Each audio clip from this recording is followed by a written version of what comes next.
Hello, ladies and gentlemen. Welcome back to another episode here on African Confessions. The following confession that you're going to be listening to, I'll be reading it from TikTok, and the message, it reads like this.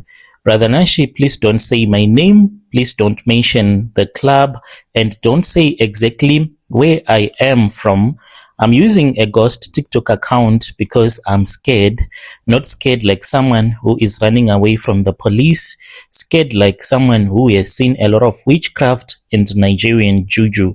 I have been around a lot of them. I am a colored woman that comes from PE, and if people were to hear my voice or connect dots, they will know that it is me, and I am not ready for that. I am now a born again Christian, and I feel so sorry for most of the people that think that these things about witchcraft, they do not exist at all. I have been watching your videos quietly, and I have noticed that you don't laugh at people's pain. You let them speak. That is why I am here. I am not writing to be famous. I'm not writing to expose any nationality or to start fights online. I am writing because I nearly lost myself, and thanks Jesus Christ, I did not end up losing my child. I used to chase a life that was so soft, but in the inside, it was quite a terrible lifestyle. I used to be a stripper in Johannesburg, and I know the moment I say that, some people will even stop listening. They will already have decided who I am in their heads. That is fine. I am used to people making up stories about women like me, but if you listen properly before you judge, maybe you can also be redeemed by the Lord Jesus Christ. I did not wake up one day and say, let me go and strip for men. I woke up one day hungry, tired of poverty, and being aware that I was going to be poor for the rest of my life, and this was what was slowly killing me. My dad left early. My mom, she did whatever that she could to survive. I passed matric, but passing does not mean life will open its doors for you. Sometimes when you are poor, you start to think outside of the box, even if you start to do illegal stuff that you will try to just make it in life. I tried normal jobs, retail, admin, waitressing, and then that was when I was called by one of my cousin who was already in Joburg. She said, come, there is money here. So I came. At first, I stayed with a friend in Randburg, 2-bedroom flat, too many people, everyone was hustling.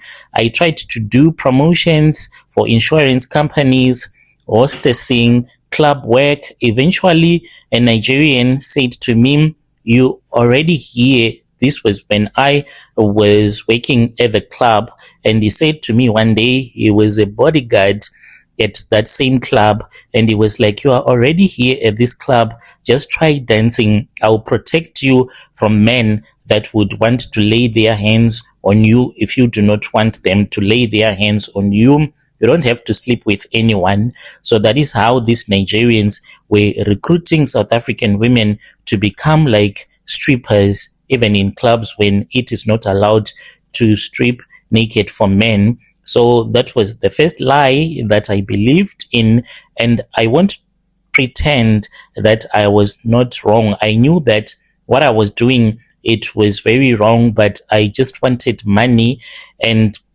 it felt so bad whenever a man will end up touching me as if I was a piece of furniture, but I wanted money.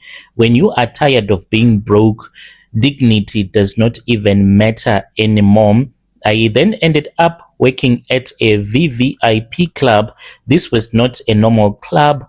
This was a kind of a club whereby if you ask how much alcohol cost, you did not deserve to be there. You had to pay a massive amount of money just for you to gain entrance.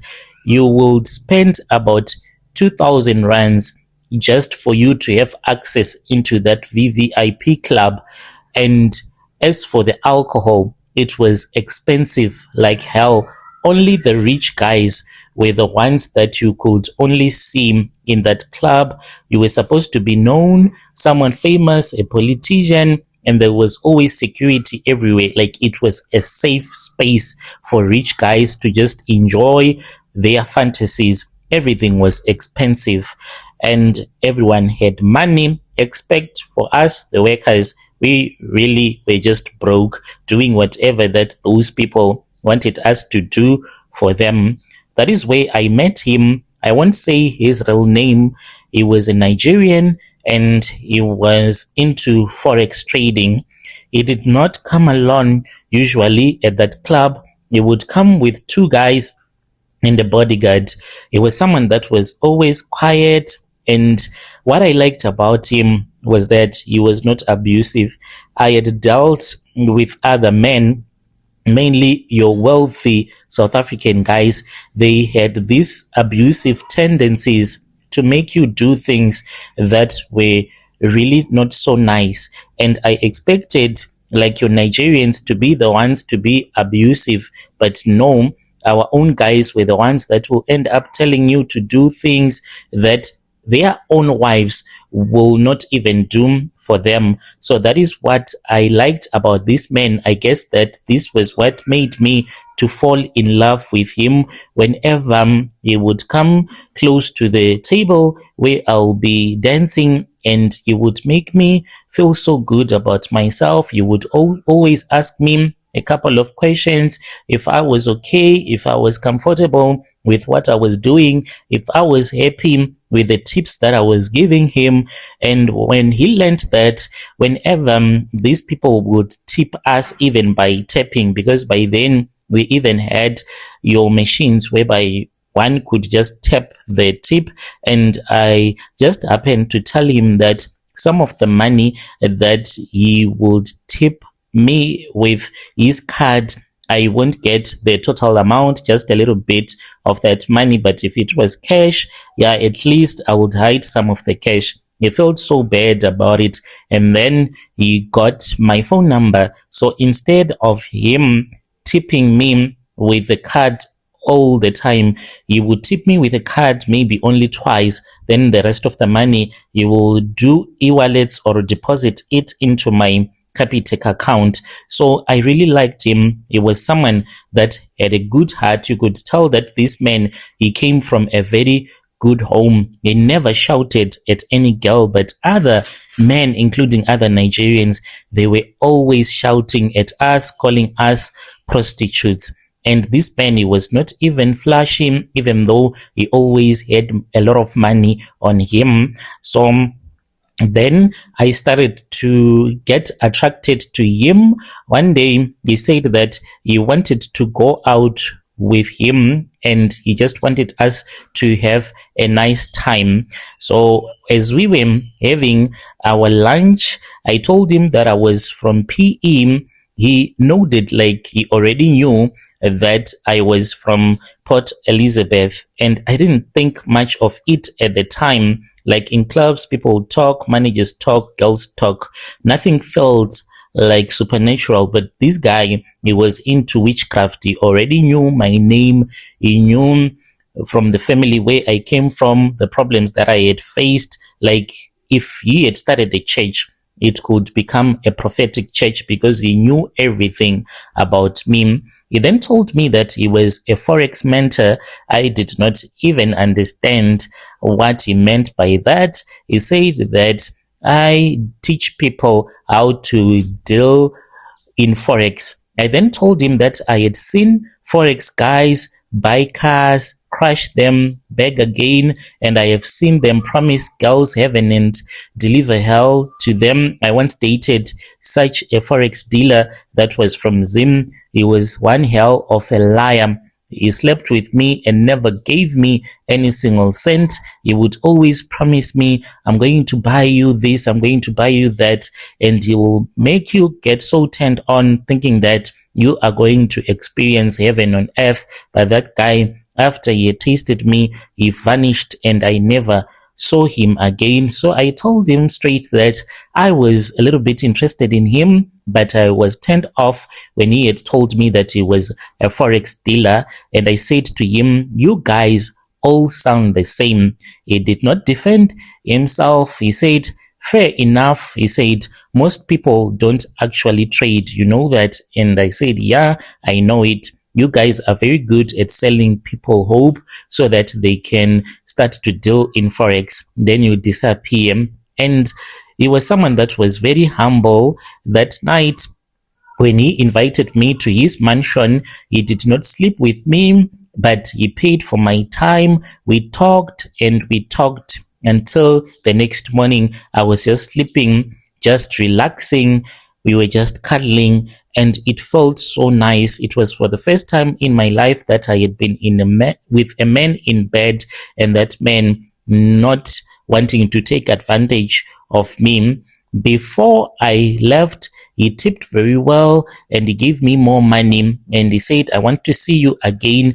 The next week he came again and again and again, and each and every time we became so close, but inside the club we could not show people that we were that close, because it is not allowed for you as a stripper to form relationships with the clients that come to the club. It is not allowed at all. So one day he said, why are you still here if you have such a beautiful body and a beautiful face? You are wife material. Do you know that?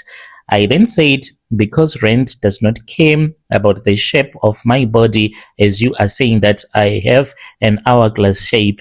He then helped me, paid my rent 1 month, then another, helped me get out of a situation where a promoter was not paying properly. He just made sure that things happen for me. That was when I started trusting this guy. Like, I can tell you that I was madly in love with him. I did not know his real work. I just knew that he was a Forex dealer. I just knew that he had so much money. Eventually, we started dating. He got me an apartment. It was nothing really flashy. It was clean, in a quiet complex, and he said that he really wanted to give me peace of mind and he wanted to protect me. So I stopped dancing altogether.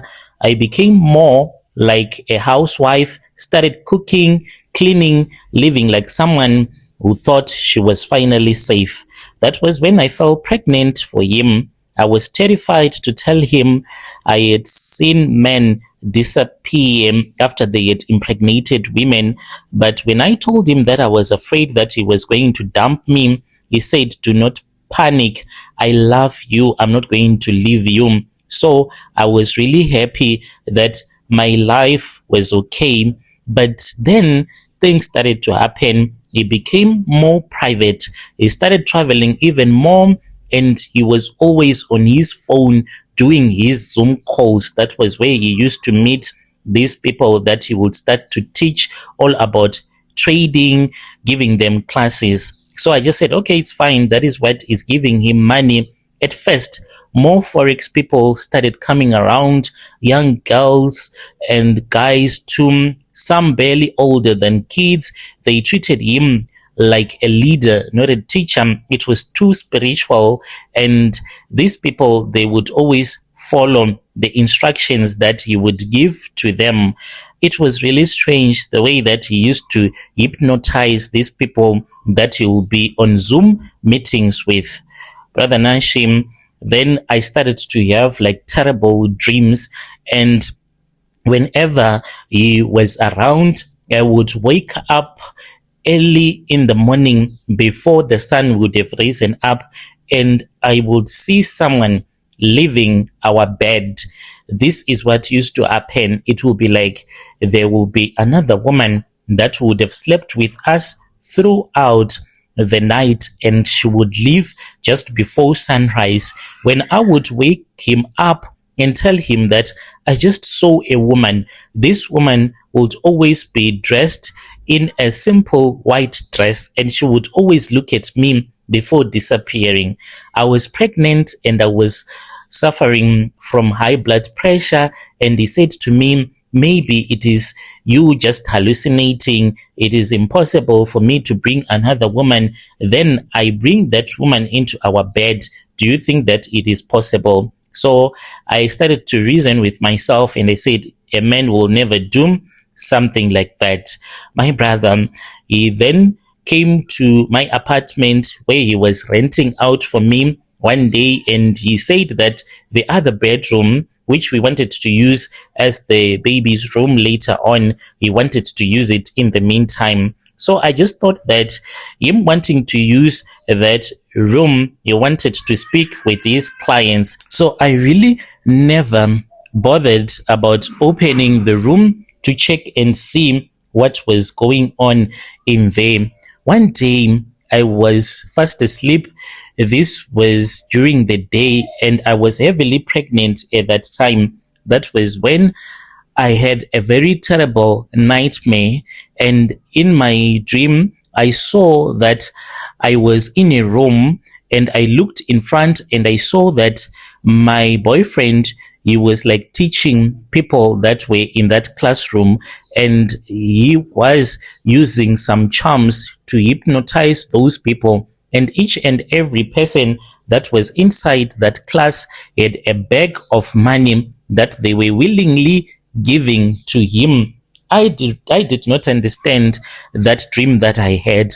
When I woke up, I was being choked by a woman that I saw, the same woman that I used to see each and every time when my boyfriend would be around.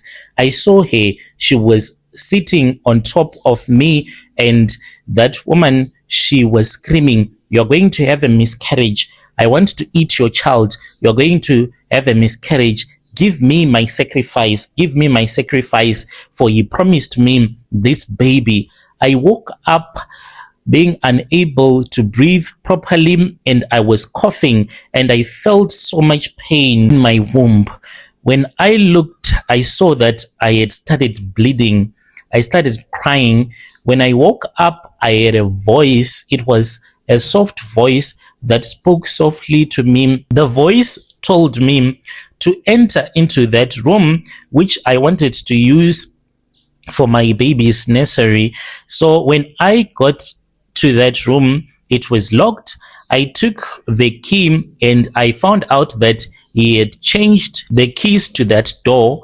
I went to the garage and I took a shovel. It's like a thought just came rushing into my mind when I was standing close to that door, not knowing what else to do since I did not have the keys. I then thought of my other cousin brother who used to open doors using a shovel. I went to the garage and I collected one, and I forced myself into that room. I saw thick smoke that was rising up from the floor, and there were ashes everywhere. What shocked me, brother, was that on the other side of the wall, he had sticked so many pictures of the people that used to attend his classes. He also had a printing machine. Whilst he would be speaking with the potential investors, he would make a screenshot either on WhatsApp if they were having a video call, or he would screenshot the profile picture of someone, and then he would print out that profile picture and stick the picture to the wall. I saw that he had so many things that he was using for witchcraft. Whilst I was in there, that was when I screamed out so loud, because I felt that there was something that wanted to come out of my womb, like I was having a miscarriage. I started crying as I was screaming. My neighbor then heard me screaming, and she came running, and I showed her the blood that was all over my legs flowing down. She rushed me to the hospital, but I was praying. I felt a voice that kept on telling me to pray and not to stop praying. I was rushed to the emergency ward. They even wanted to perform an operation, but I had a voice that said to me, "If you have an operation, you're going to die." And I was slowly fading away. I kept on whispering as I was saying, Please, God, help me. I am tired. I can't do this anymore. When I woke up, it was because I was feeling so much pain. I then discovered that I was in labor, but I gave birth naturally without operation. When I was still in the hospital, because I had to wait until they would have given me the clearance for me to be discharged. So I stayed in hospital for 2.5 months waiting for my baby to grow. And during that time, I would go on a fasting period. The first week when I had given birth, they would give me food. I would hide that food and throw it into the trash can because I was scared that they would force me to eat. The voice told me to pray so that I can be cleansed. When I came out of the hospital, I then went to that same complex where the Nigerian guy was renting an apartment for me. And when I arrived at the gate, since we were using biometrics to access the gated community, he had removed me entirely and they could not allow me to gain access. And then I called that lady who had helped me, and it was quite a shocker. There was another woman who was the guy's girlfriend who was now staying in the same apartment, and the lady that had assisted me told me that my clothes had been packed and they had been put in the garage, and they had said that if I had a car that would come in, but they did not want me to go inside, then that car will collect my clothes. I said all that I want is my ID and my bank cards, and she went and then they gave her the handbag including my ID. And as for the clothes, I left them there because there was no one who could help me with a vehicle so that I can go and collect the clothes. Almost everything that I owned is there. I don't know what they did with my personal items, but the Holy Spirit told me not to fight, but to just accept and to keep on praying. I looked for a church and then I started going to church. As for now, I am working at a clothing store. Yo, dear listeners, right there was a message that was sent to me by one of our dear system. She sent a message to me through TikTok. Strange things they do happen in this world.